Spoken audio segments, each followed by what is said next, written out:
नमस्कार दर्शक बंधु पाणीपाग खबर आप समस्त को स्वागत। बंगोपसागर सृष्ट घूर्णिबलय प्रभाव में राज्य में लगी रही हालुकारु मध्यम धरणर वर्षा उपकूल अनेक स्थान में झिपिझिपि वर्षा सह कोहला पाग जारी रही। एपटे पाणीपाग विभाग कही सृष्टि होगा लघुचाप प्रभाव में राज्य में 4 दिन प्रबल अति प्रबल वर्षा जारी रहीब। 24 घंटा 26 जिला को जारी होती प्रबल वर्षा नहीं येलो और ऑरेंज वार्निंग। मयूरभंज 8 जिले में प्रबल अति प्रबल वर्षा जारी रही 12 ରୁ 20 सेंटीमीटर मध्य आज वर्षा हो।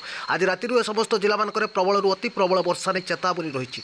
बालेश्वर समेत 18 जिला को येलो वार्निंग नहीं चेतावनी देती विभाग। 12 सेंटीमीटर मध्य वर्षा हो पारे एने सूचना देती पाणीपाग केन्द्र। निश्चय जानतु सृष्टि होगा लघुचाप क्षेत्र एवं केउठी रही यार प्रभाव में राज्यर केउ सब जिला मान आगामी 72 घंटा प्रबल अति प्रबल वर्षा नहीं एबेठू चेतावनी रखिला पाणीपाग केन्द्र। ता पूर्व वीडियो को लाइक करूँ, चैनल को सब्सक्राइब कर शेयर करूँ और आपण अंचल एवं वर्षा स्थिति कौन रही निश्चय कमेंट बॉक्स में जन दिंतु। तेज भुवनेश्वर आंचलिक पाणीपाग केन्द्र मिली बड़ सूचना बंगोपसागर में पुणी दाना बांध आउ एक लघुचाप पर लघुचाप आसुथिबारु राज्य प्रबल वर्षा रही। 27 को पुणी सृष्टि होउछि आउ एक लघुचाप उत्तर बंगोपसागर संलग्न अंचल सृष्टि होबार संभावना रही जार प्रभाव राज्य में 30 तारीख पर्यंत जारी रहिबो एने सूचना देछि भुवनेश्वर आंचलिक पाणीपाग केन्द्र। एपटे उत्तर बंगोपसागर तथा पार्श्ववर्ती अंचल में घूर्णिबलय सक्रिय रही भीषण रूप नेउछि 24 घंटे प्रबल वर्षा रही। परवर्ती समय यह पश्चिम आड़क गति करने नहीं सूचना देछि पाणीपाग केन्द्र। तेज आसंता 2 दिन मध्य यह झारखंड आड़क गति कर संभावना रही जार प्रभाव में आज राति राज्य में प्रबल अति प्रबल वर्षा रही। मयूरभंज 8 जिले में प्रबल अति प्रबल वर्षा ने ऑरेंज वार्निंग देछि पाणीपाग केन्द्र। विशेषकर जगतसिंहपुर, केन्द्रापड़ा, कटक, जाजपुर, ढेंकानाल, अनुगुल, केउझर और मयूरभंज जिले में